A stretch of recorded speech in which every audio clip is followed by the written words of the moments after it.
Kosova ka qenë targeti kryesor i propagandës ruse sa i përket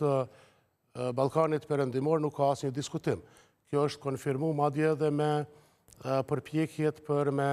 ndërhyrë në procesin e zgjedhjeve të nëntëshkurtit së bashku me Serbinë,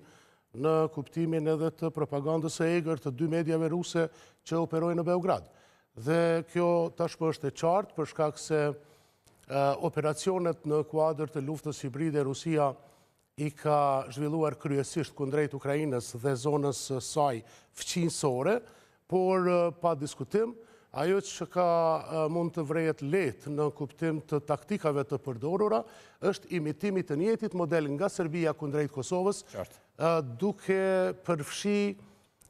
aktivitete jo vetëm të